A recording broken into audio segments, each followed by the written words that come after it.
Mas é um momento onde Jesus se encontra com um jovem. Na realidade, esse jovem vem ao encontro de Jesus, um jovem rico, possui muitos bens, muitas terras.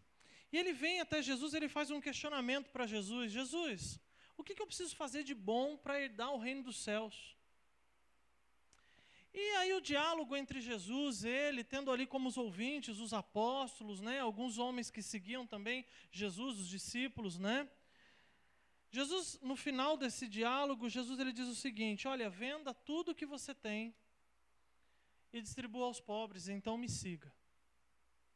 E o texto diz para a gente, irmãos, que esse jovem rapaz, deixa eu só tirar aqui, ele se entristece e se afasta porque, como eu disse aos irmãos, ele tinha muitos bens e ele não, naquele momento não conseguiu abrir mão de tudo aquilo para seguir Jesus. Mas o problema, irmãos, quando eu estava estudando, nós não vamos falar sobre o jovem rico, nós vamos, na realidade, tratar de uma parábola que Jesus conta logo seguinte. Quando eu estava estudando um pouquinho a respeito do contexto e da parábola que nós vamos trabalhar, eu identifiquei que o problema ali, irmãos, não estava na reação do jovem. Na realidade, o problema que nós vamos identificar nessa noite não está associado à reação desse jovem, ou talvez ao diálogo dele com Jesus, mas na incompreensão quanto às verdades apresentadas por Jesus a esse jovem dos discípulos. Abra sua Bíblia em Mateus capítulo 20.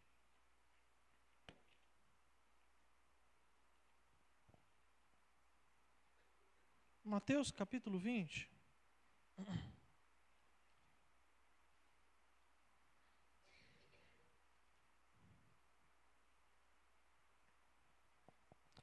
Na realidade, o capítulo 19, a qual eu estou dando um breve contexto aqui para os irmãos, o versículo 23 a 24, mostra tanto os demais discípulos. O versículo 23 ele diz assim, o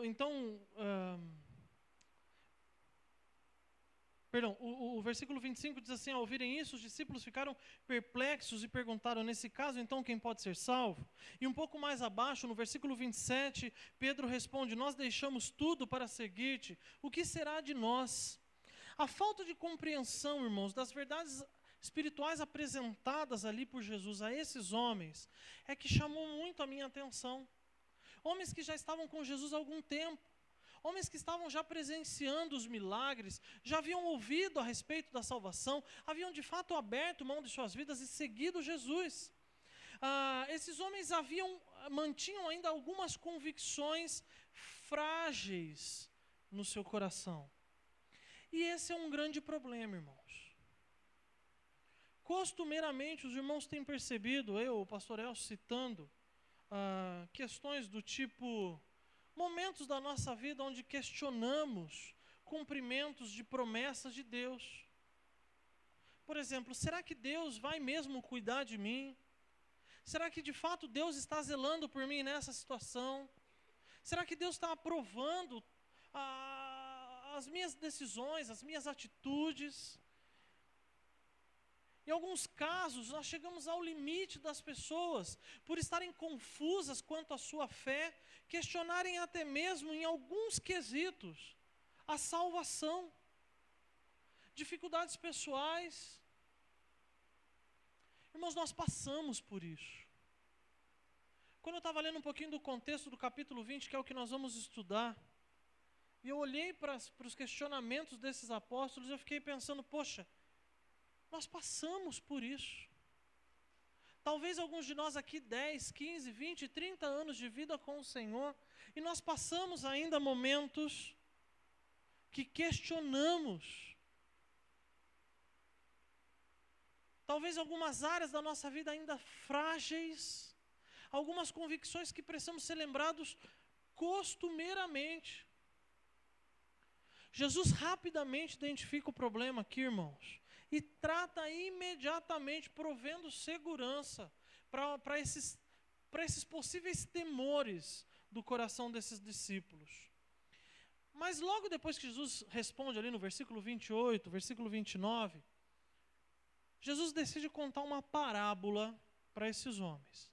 A parábola ela era utilizada lá na época de Jesus com o intuito de facilitar a compreensão. A parábola para esses homens simples era uma história contada que auxiliava esses homens a compreender verdades tão claras apresentadas por Jesus. E é isso que nós vamos ler no nosso texto de hoje.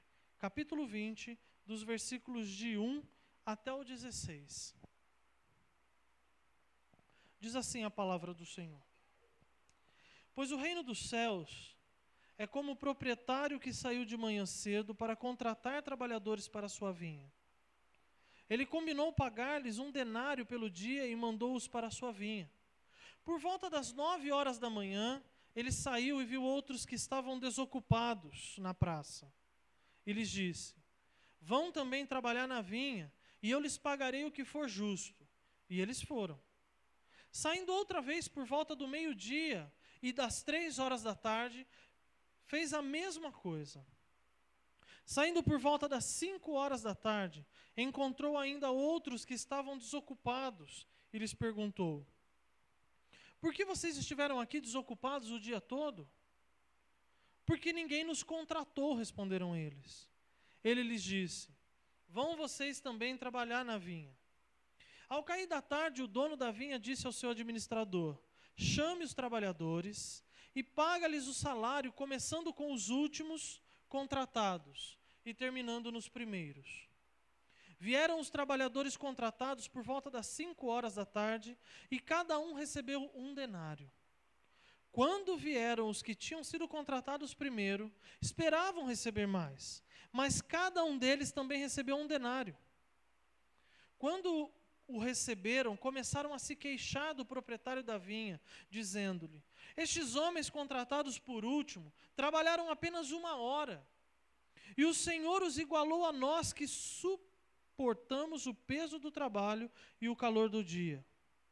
Mas ele respondeu a um deles: Amigo, não estou sendo injusto com você. Você não concordou em trabalhar por 1 denário?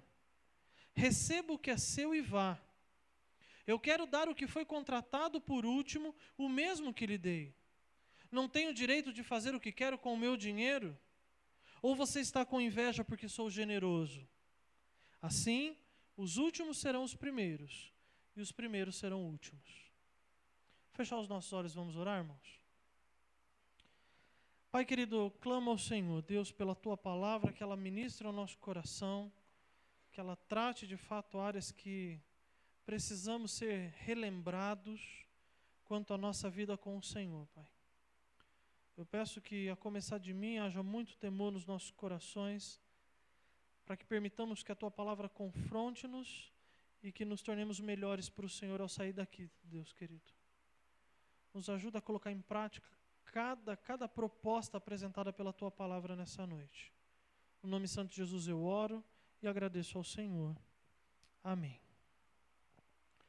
Irmãos, essa parábola aqui, ela nos apresenta pontos muito importantes para a gente poder observar e para a gente poder compreender a resposta que Jesus havia dado para os discípulos momentos anteriores.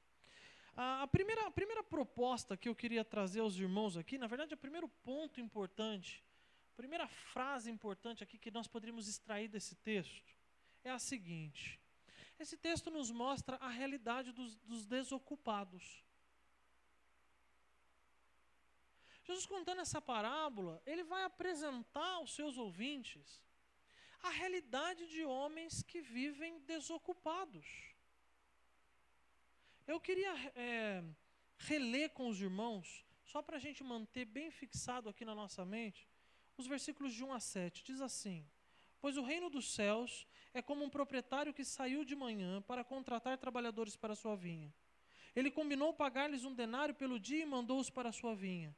Por volta das 9 horas da manhã, ele saiu e viu outros que estavam desocupados na praça e lhes disse: Vão também trabalhar na vinha, e eu lhes pagarei o que for justo. E eles foram. Saindo outra vez por volta do meio-dia, depois às 3 da tarde, fez a mesma coisa. Saindo por volta das 5 horas da tarde, encontrou ainda outros que estavam desocupados e lhes perguntou: Por que vocês estão desocupados o dia todo? E eles responderam: Porque ninguém nos contratou. Irmãos, esses versículos aqui, iniciais do capítulo 20, eles mostram para a gente o desejo, a disposição e a ação desse dono da vinha, desse senhor das terras aqui, de sair da sua casa, de sair daquilo que lhe era cômodo, para procurar trabalhadores. E o texto utiliza essa expressão, desocupados, para o seu campo. Há fatores interessantes aqui nesses versículos que eu também queria chamar a atenção dos irmãos. Fatores do tipo, bons trabalhadores nunca ficam desocupados. Pessoas boas de trabalho, pessoas que eram bem qualificadas, pessoas que já tinham, sei lá, alguma bagagem, provavelmente já estavam empregados em outras terras. Pessoas que já tinham o seu valor, que tinham de fato o que oferecer, pessoas que se autovalorizavam, já tinham se ofertado a outros donos de vinhas. Esse texto nos mostra aqui que os desocupados é que estavam à toa. Esse texto também nos sugere que o dono da vinha, ele procurava, de fato, esses desqualificados, esses desocupados, aqueles que não tinham absolutamente nada para oferecer, que haviam sido já desinteressados por esses outros donos de outras propriedades. E esse texto também nos sugere que o dono da vinha, ele busca por trabalhadores que ele mesmo decidiu escolher. Como um homem muito rico, provavelmente ele tinha vários administradores aqui, nessa história, que era comum naquela época.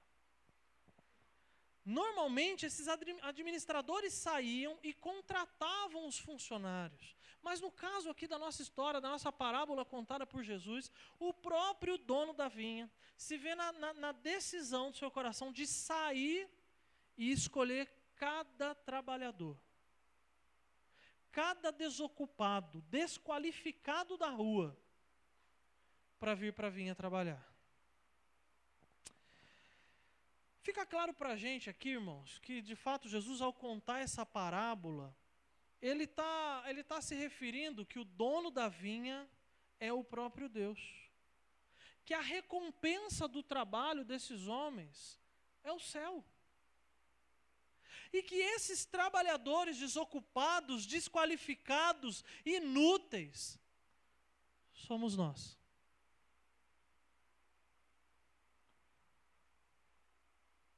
Meus irmãos, estamos contemplando mais um texto aqui que nos apresenta a generosidade de um Deus que abre mão de sua glória, se faz como um de nós na pessoa do Filho, para nos atrair para Ele, como acabamos de cantar. Nós estamos vendo aqui a graça sendo manifesta, Jesus contando a esses homens a graça abundante, o favor imerecido de Deus de proporcionar salvação a homens completamente desqualificados.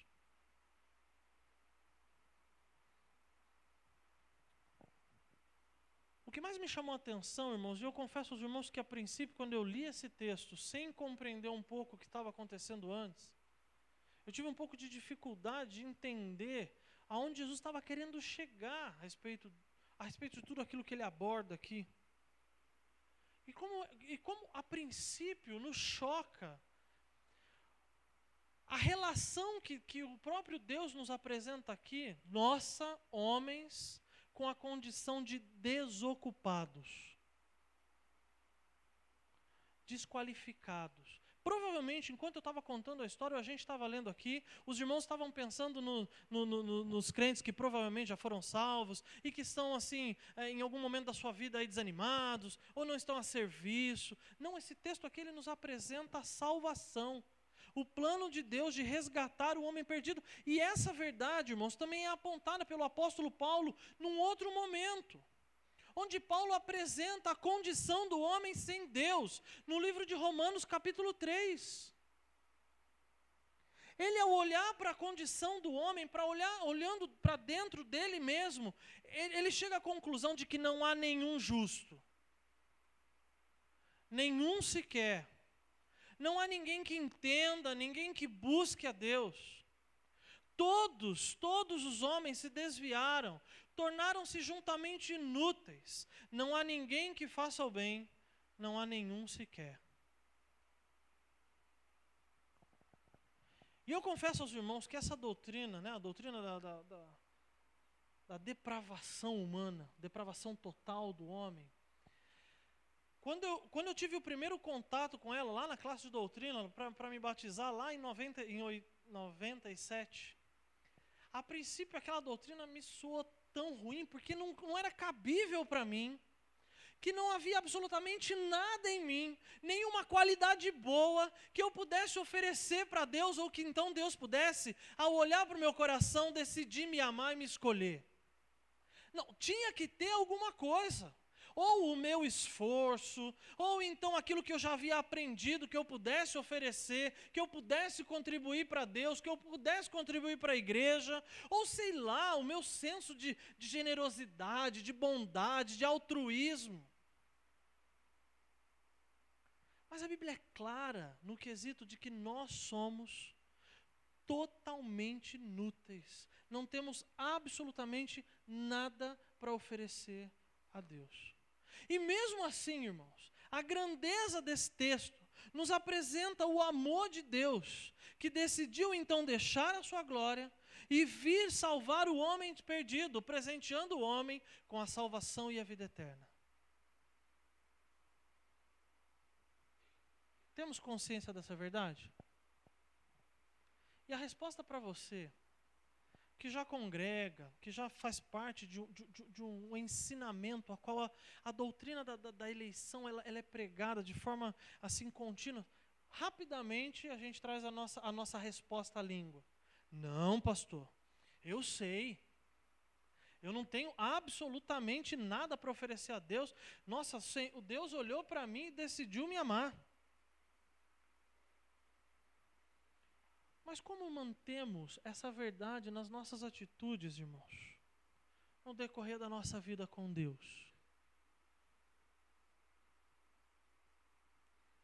Depois de já salvos, como é que o fato de nos colocarmos na condição de totalmente dependentes e submissos tem afetado o nosso dia a dia como servo de Deus?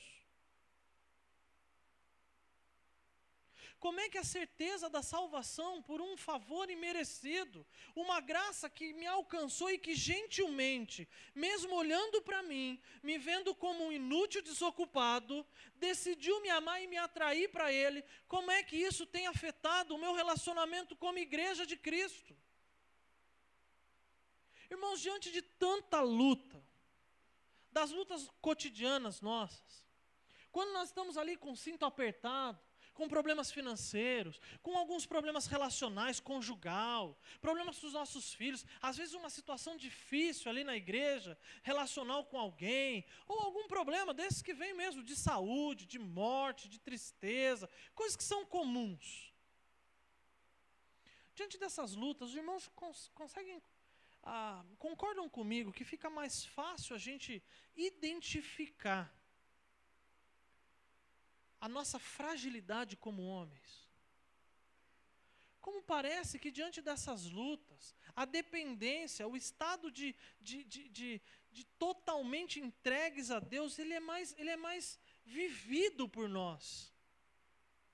Mas quando estamos fortes,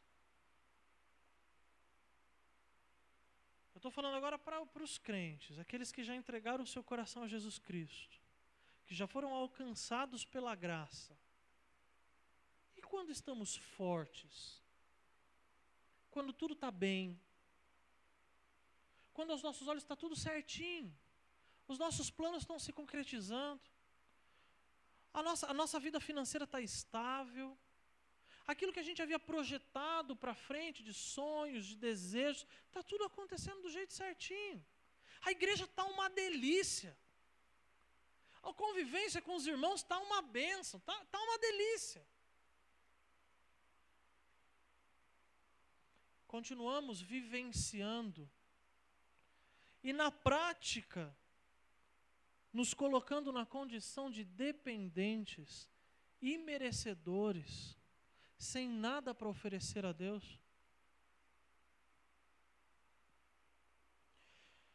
Eu queria que os irmãos observassem como essa questão ela é comum, irmãos.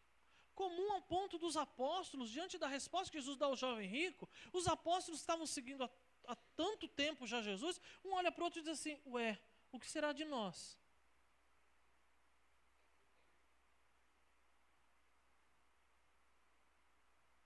Se de fato eu não tenho nada para oferecer a Deus, e até então eu achava que Deus havia me escolhido porque eu sou mais bonitinho, mais qualificado, ou tem alguma coisa que me diferencia dos demais, e agora eu entendi que eu não tenho nada em mim que possa oferecer e que possa agradar a Deus, o que será de mim? Essa provavelmente deve ser a questão que deve estar permeando sua mente agora. Para pensar em qual é a qualidade que você tem, que possa ter impressionado e conduzido o Senhor do universo a olhar para você e a te salvar.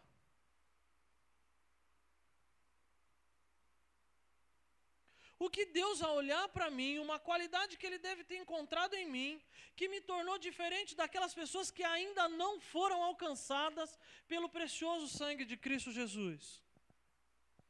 E a resposta que eu gostaria que viesse à sua mente agora é nenhuma. Porque somos totalmente desqualificados para servir como trabalhadores do reino.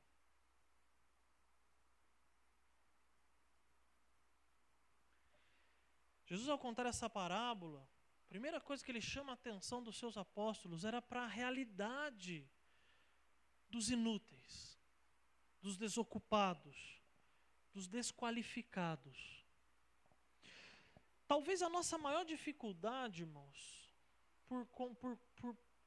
pelo crescimento aqui do texto, talvez a nossa maior dificuldade não seja de me olhar como um imerecedor no atual momento da minha vida cristã, mas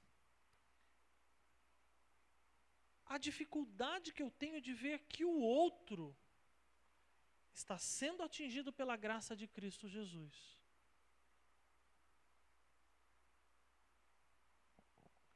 Pastor, eu entendi.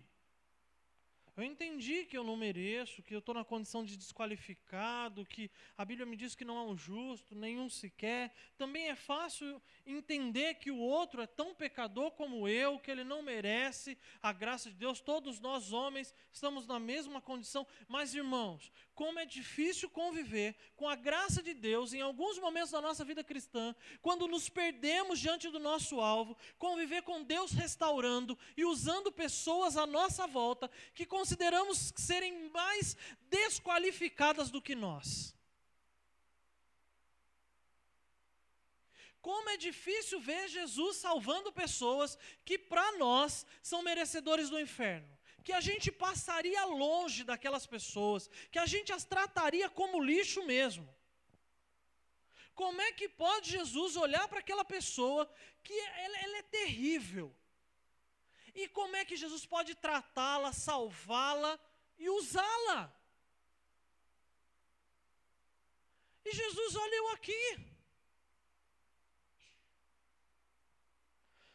Acompanha comigo os versículos de 8 a 12. Depois do dono da vinha convocar esses trabalhadores e enviá-los em vários momentos do dia para a vinha, o texto diz o seguinte: ao cair da tarde, o dono da vinha disse ao seu administrador: chame os trabalhadores e pague a eles o salário, começando com os últimos contratados e terminando nos primeiros. Vieram os trabalhadores contratados por volta das 5 horas da tarde e cada um recebeu um denário. Quando vieram os que tinham sido contratados primeiro, esperavam receber mais. Mas cada um deles também recebeu um denário. Quando receberam, começaram a se queixar do proprietário da vinha, dizendo-lhe: estes homens contratados por último trabalharam apenas 1 hora e o Senhor os igualou a nós, que suportamos o peso do trabalho e o calor do dia.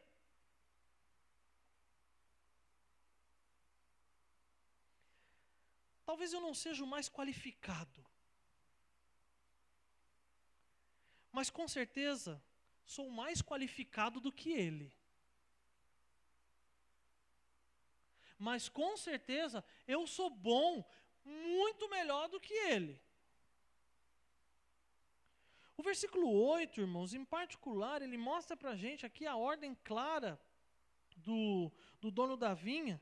E o costume da época era muito interessante, irmãos. O costume da época era que cada trabalhador recebesse no final do dia aquilo que ele havia produzido, aquilo que ele havia trabalhado. E os primeiros, normalmente, recebiam por último. Por quê? Normalmente os primeiros eram homens que já há algum tempo prestavam serviços a esse dono da vinha. Então, pagá-los por último era como se o proprietário da terra, da vinha, desse um crédito de confiança, chamando esses homens para serem referência para os mais novos e serem testemunhas de que aquilo que o Senhor havia prometido pagar aqueles homens, ele estava cumprindo. Então, receber por último era uma questão de honra. Era uma questão de mais tempo de serviço. Eu sou uma pessoa a qual o dono da vinha dispõe um pouco mais de confiança.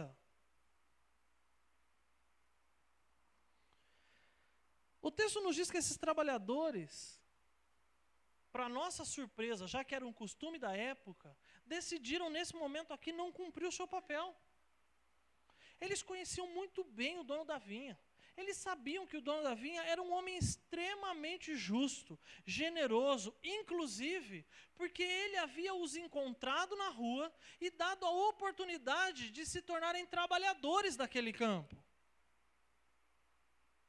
Mas o texto nos apresenta aqui que talvez por inveja, ciúmes, ou aquele sentimento, né, de que eu estou perdendo alguma coisa, alguém está saindo na minha frente, eu estou sendo passado para trás, ou mesmo aquela perda momentânea de compreensão da verdade, eu já sei como funciona, eu sei o que está nas Escrituras, eu sei o que agrada ao dono da vinha.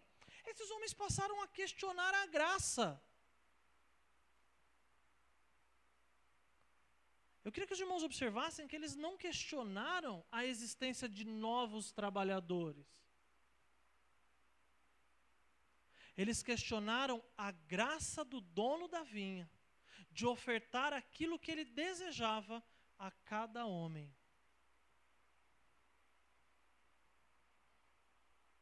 Os versículos de 8 a 12 aí, eles vão esclarecendo para a gente a respeito disso.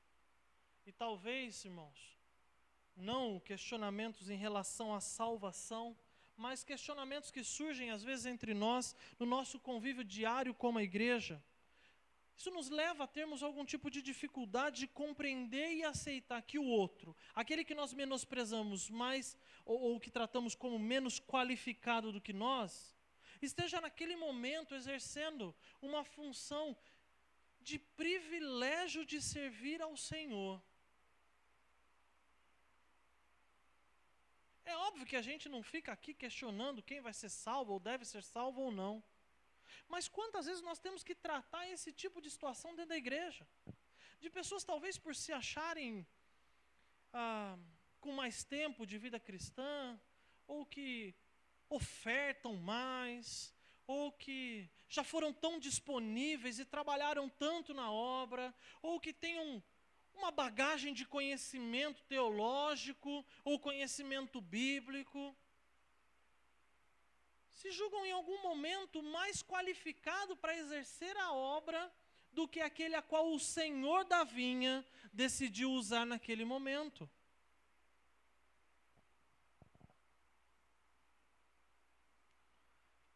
Eu queria só relembrar aos irmãos que eles não estavam questionando o merecimento alheio. Mas eles estavam questionando o porquê o dono da vinha, aos seus olhos, não estava mais agindo com bondade para com eles.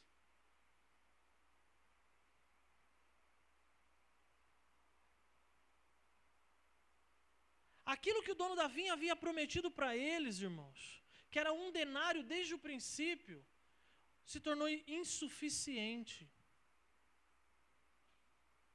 O trato que o dono da vinha tinha feito com esses primeiros trabalhadores, de que no final do dia eles seriam recompensados, aquela recompensa, aquilo que antes os alegrou de tal forma, ao ponto de se entregarem à condição de trabalhadores e trabalharem fielmente ao longo do dia, perdeu valor.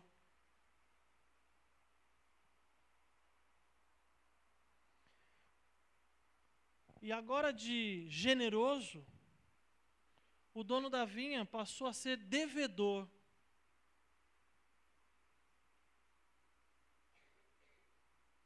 De dono, na mente desses homens passou a ser o meu servo, o que me deve satisfação.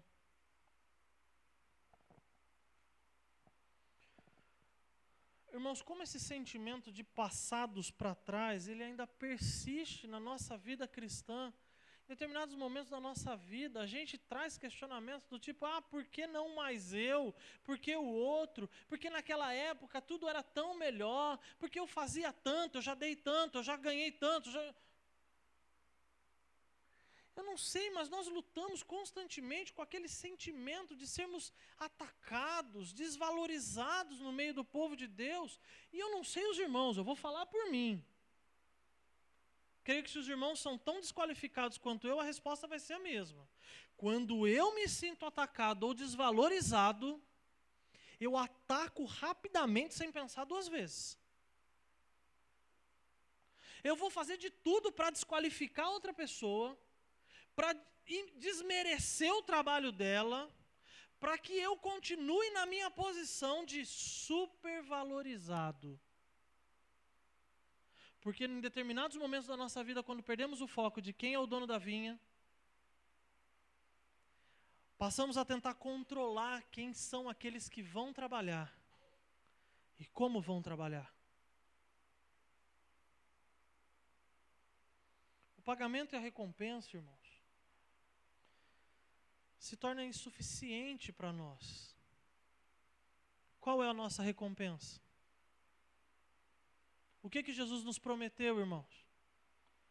Pode falar, irmãos. O quê? Falem alto. Céu, vida eterna. Tem algum outro motivo para estarmos aqui, servindo a Deus com todo o nosso coração, com os nossos dons, com os nossos talentos, com a disposição de sermos chamados e o momento de esperarmos o Senhor da vinha nos convocar para alguma função específica ou não, que não seja no final do dia recebermos a recompensa que nos foi proposta? Mas os irmãos já perceberam como nesse caminhar, a gente se perde atrás de outro tipo de recompensa. A gente quer reconhecimento, a gente quer aplauso, a gente quer pessoas nos servindo, a gente quer que as pessoas gostem de nós, a gente gosta de ter títulos de autoridade, sei lá o que, irmãos. A recompensa proposta pelo Senhor da vinha era que no final do dia receberíamos a vida eterna. E por vezes nos esquecemos dessa proposta.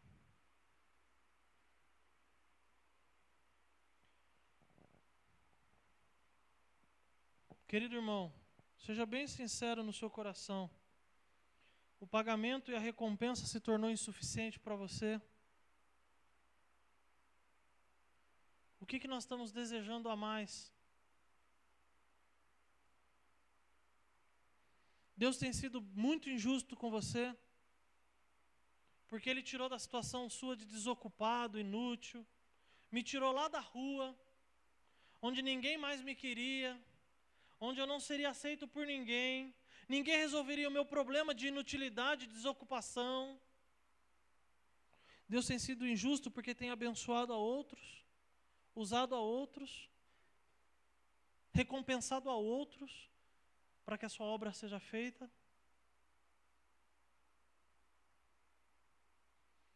A resposta talvez, irmãos, estejam nas nossas ações e nas nossas reações.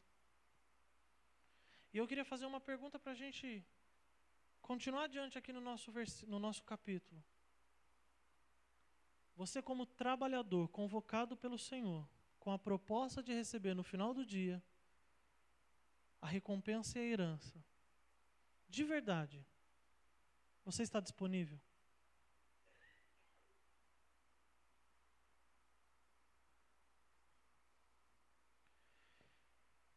Mas o texto segue, irmãos. E Jesus, de forma paciente, continuando aqui a explicação da parábola, ele relembra os discípulos a respeito do nosso terceiro ponto aqui. Perdão, vamos lá. Deus é o dono da vinha.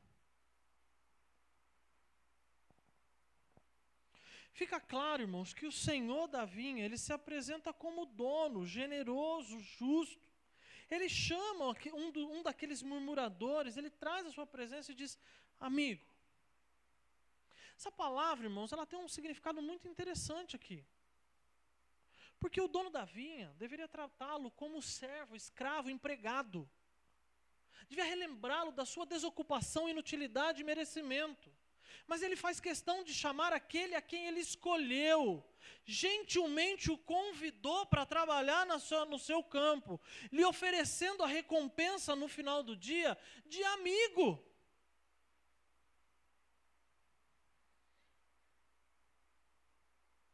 Ao mesmo tempo que mostra esse amor contínuo da parte do dono da vinha, ele faz questão de mostrar a autenticidade da sua alteridade, da sua justiça. Lembrando ali no versículo 13, os irmãos podem acompanhar aí, olhando rapidamente, que através da sua generosidade que aquele homem havia sido encontrado.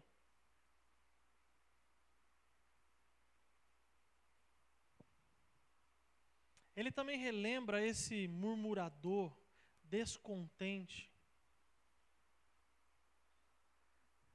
que o que Deus havia prometido, ou o dono da vinha havia prometido a ele, estava cumprido.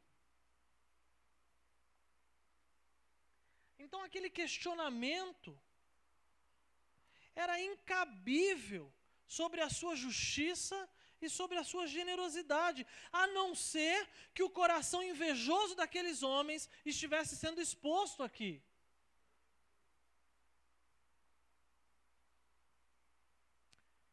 O texto nos lembra que a vinha não pertence a nós.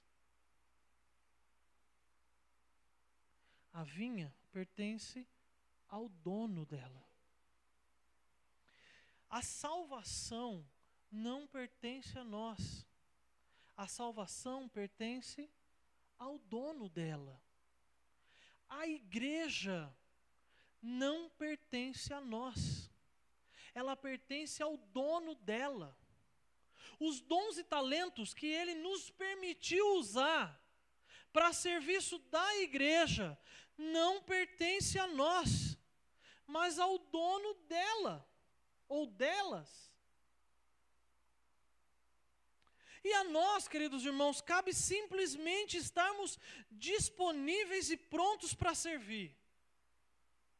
Servir com toda alegria, contentamento, porque eu queria lembrar os irmãos que o nosso lugar era a rua. Deveríamos ser encontrados a servir com toda a dedicação, a tempo e fora de tempo, porque a nossa condição era de desocupados.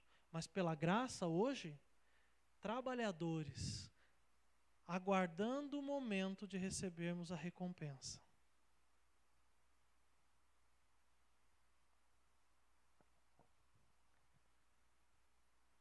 Você se sente especial em alguma coisa?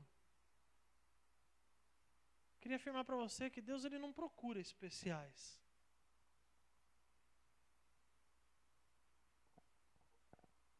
Não há qualidade que nos torne especiais. Não há tempo de igreja que nos tornem mais importantes do que outras pessoas. Não há ações, não há decisões, não há motivações que promovam para nós ou para as pessoas à nossa volta qualquer tipo de salvação. O que Deus procurava, procura e continuará procurando, buscando, são necessitados. Aqueles que não têm absolutamente nada para oferecer, que desfrutam e desejam ardentemente a condição de servos e dependentes. Meu querido irmão, você tem ocupado essa posição? Você tem desejado de fato essa condição de servo e dependente?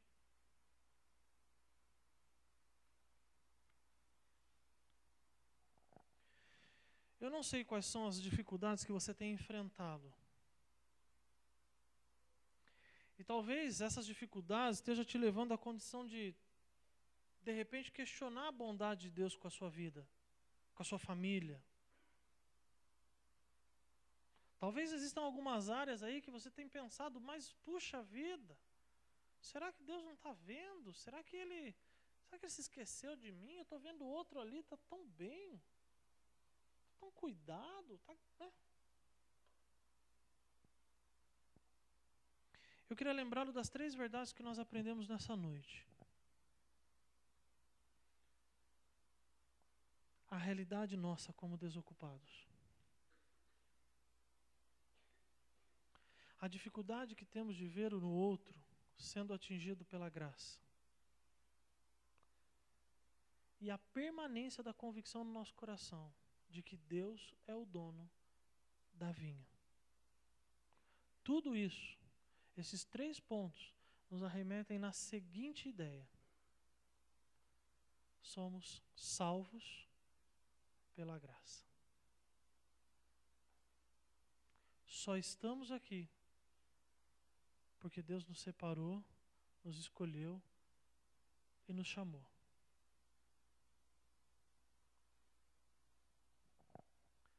Meu querido irmão, meu desejo é que você saia daqui nessa noite.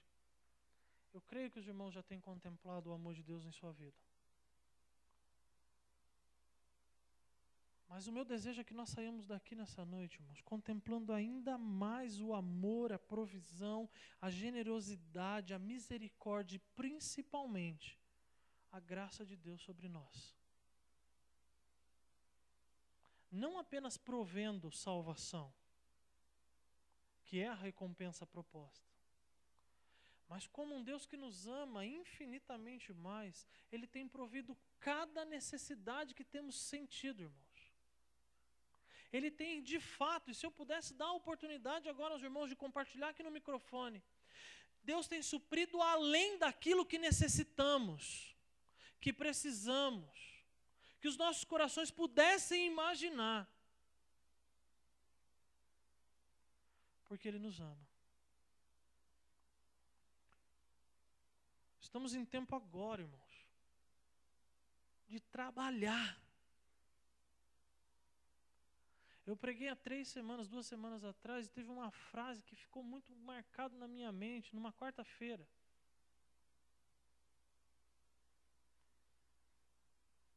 O crente, ele só não desfruta da liberdade que Cristo proporcionou quando ele se encontra no convívio da igreja desocupado. Deus não nos chamou para cochilar embaixo das videiras. Ele não nos convocou para a gente olhar se o outro está usando certo a enxada ou não. Se eu uso melhor a pá do que ele. Se eu corto melhor as uvas do que ele. Ele nos chamou a trabalhar. E temos muito o que fazer, irmãos. Deus continua convocando trabalhadores. Deus vai continuar trazendo por aquela porta aqui as pessoas que Deus ainda andando pela rua convoca os desocupados, os imerecedores e trazendo para cá. E oferecendo a essas pessoas a mesma recompensa que ofereceu a você há 1 mês, 1 ano, 10 anos, 20 anos, que ao final do dia, ao final do tempo de trabalho, a recompensa é garantida. Deus olha para você e não age com injustiça, como se Ele tivesse te esquecido. Eu queria te lembrar que Deus te ama e está com você aonde você andar. O desafio para essa semana, irmãos, é nos lembrarmos que somos herdeiros do céu e trabalhadores no reino de Deus. Está disposto a encarar isso? E em breve, irmãos, bem breve, receberemos a nossa recompensa. Estaremos para sempre ao lado do nosso Senhor. Amém? Queria convidar você a abaixar sua cabeça, nós vamos orar.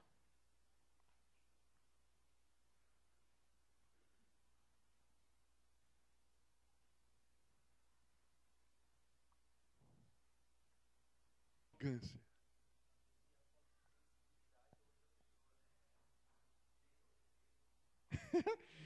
Estupidez extremada. Como é que eu consigo ser estupidamente estúpido?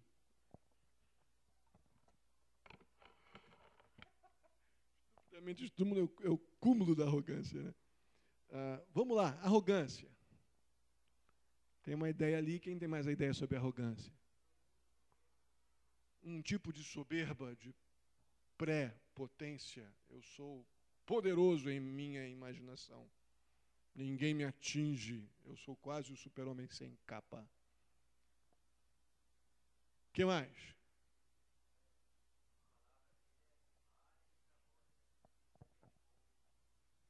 Dificilmente ouve. É uma grande característica do arrogante, né? Sua vontade é soberana, boçal e soberana, né? Gente, temos essa capacidade? Podemos não ser arrogantes, mas temos potencialmente essa capacidade. É assustador a capacidade que nós temos para julgar que somos quase perfeitos. Isso é arrogância. Que eu sei tudo, não tenho mais nada que aprender. Sobre esse assunto, geralmente a gente faz isso com o pai, né? Eu fiz a minha mãe sofrer demais. Eu fiz a minha mãe sofrer demais com uma frase. Eu sei, mãe. Eu falei isso acho que milhares de vezes na minha infância e adolescência. E uma parte da juventude. Eu sei, mãe. Você já falou isso para os teus pais? Eu sei. Né? E a gente julga que sabe. Isso é arrogância. Julgar que sabe mais do que pessoas que estão ao nosso redor, talvez eu até saiba, mas o arrogante, ele está na contramão do humilde. E o humilde, biblicamente, a gente já viu lá em Filipenses capítulo 4, versos, se não me engano, 8 ou 9, que diz que Deus, ele resiste ao orgulhoso, o autossuficiente, arrogante, mas ele dá graça maior, lembra disso? Ao humilde, ao que diz, olha, Senhor, eu posso até saber, mas o Senhor sabe mais do que eu. Eu até já convivi com isso, eu tenho até alguma experiência, mas eu submeto a minha experiência à tua soberania. Eu vou ouvir conselho, eu vou procurar a opinião de alguém mais experiente do que eu. Eu vou ponderar as minhas vontades para que eu possa tomar uma decisão melhor amanhã. Isso é o contrário do arrogante, mas não é a nossa facilidade. A nossa facilidade é o eu sei, mãe. É ou não é? Exagerei? Não? Vamos lá, outra. Fechou, né? Insensatez. Não tem ninguém insensato aqui, né? Vamos tentar definir essa palavra. Insensatez. Diga lá, Filipito. Tá, alguém com pouca sabedoria. Quem mais? Quem ajuda ali? É o famoso sem noção. Oi? Pensa pouco. Eu gosto muito dessa ideia do insensato. É o sem noção. O cara que não pensa, ele para de pensar. É o sem senso. Não é? Ele simplesmente não pensa. Ele só reage. Ele é puro instinto. Mas peraí, quem tem instinto é cachorro. Deus deu ao ser humano, criado à sua imagem e semelhança, intelecto. Então, quando eu abro mão da minha capacidade de pensar para reagir como um animal, eu sou um sem senso. Pior que está no meu coração a capacidade de agir feito um cachorro. Gente, estamos com problemas. Vamos orar. Pedir a Deus para nos ajudar, porque nós estamos em maus lençóis. Não tem nenhum bonzinho aqui. Escapou alguém? Está vendo o problema das pessoas em volta da gente? Como o diabo engana. As pessoas com aquele senso de que eu vou para o céu porque eu sou bom. Eu vou para o céu porque eu não faço mal para ninguém. Eu desejo que o universo acabe em flores e pipoca. Não é assim, né? Temos um problemão. Aí o Senhor Jesus diz no verso 23, todos esses males vêm de dentro. Sabemos que o mundo está aí com todo tipo de ofertas, mas tudo isso aqui está dentro, e tornam o homem impuro. Então, gente, a gente está sendo exortado carinhosamente por Deus aqui nessa noite. Primeiro, a perceber que não é só as pessoas sem Cristo que têm esse problema de se acharem boas e por isso vão para o céu por obras, porque fazem coisas legais. Não, nós estamos com um problemão porque a gente está vendo que eu também, que me julgo alguma coisa, não sou absolutamente nada além de um pecador miserável, carente da graça de Deus. E se não andar de braços dados com Jesus, cada uma dessas lenhazinhas sequinhas, prontinhas para pegar fogo no meu coração, elas de uma hora para outra podem virar uma grande fogueira dentro do meu coração, porque eu joguei a fagulha da vontade de querer pôr em prática cada uma dessas coisas. Que conclusão a gente chega? Vamos lá, vocês digam para mim. Que conclusão você chega, meu caro... fugiu. Ramon. Diante dessa realidade de que você não é tão bonzinho quanto você pensava. Já era? O que você pretende fazer a respeito? Ok. Meu querido amigo... É você mesmo, fugiu também. Estou cansado, cara, a cabeça não está... Oi? Gruber, grande Gruber. E aí, Gruber? Tu não é tão legal quanto eu pensava, cara. Aí, ó. Pô, achei que tu fosse um cara maneiro. E agora? Que conclusão você chega? Oi? Te não merece, né? Não merece. Beleza. E aí, Gil?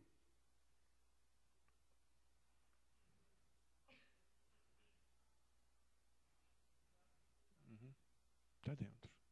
De forma bem prática. Vamos lá, Raquel. O que você achou aqui? Acho que não tem como fugir, né?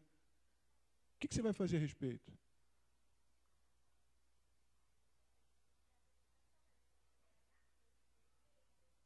Você não merece a salvação? Tu não é gente boa? Ah, achei que você fosse maneira. E aí, Filipão? Pô, sempre achei você, eu te escolhi no seminário porque eu achei que tu era um cara legal, cara. Caiu a casa, Filipão. Achei que você não pecava, cara. Seminarista não peca do Palavra da Vida.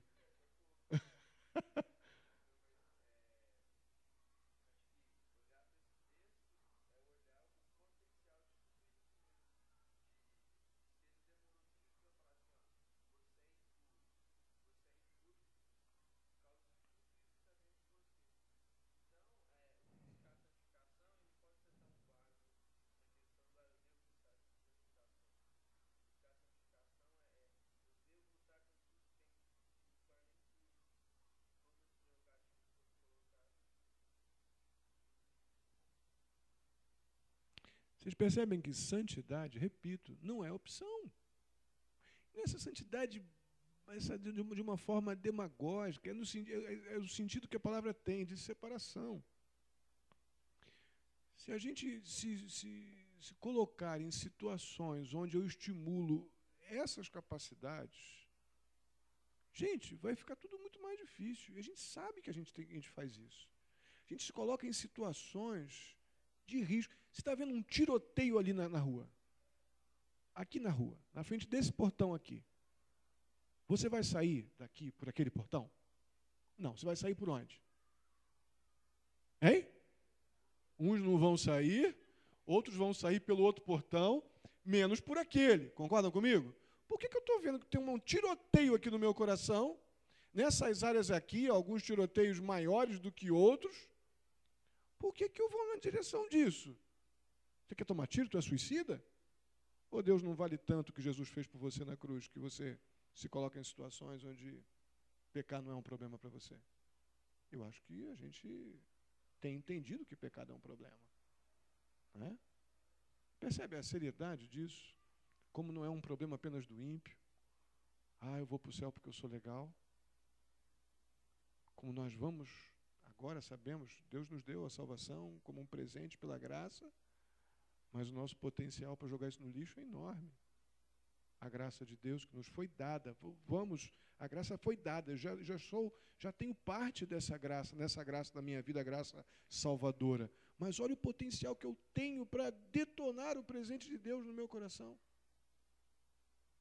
Vamos orar? Vamos pedir a Deus para nos ajudar a olhar isso aqui seriamente, parar de dizer que a culpa do meu pecado é do outro. A culpa do meu pecado é do filme, a culpa do meu pecado é da televisão, é do colega que falou palavrão, que foi contando piada obscena, do meu patrão, do meu colega, do meu pai, da minha mãe. Vamos assumir a responsabilidade de um problema nosso e botar diante de Deus, levantar cercas nas áreas que você sabe que você é mais vulnerável.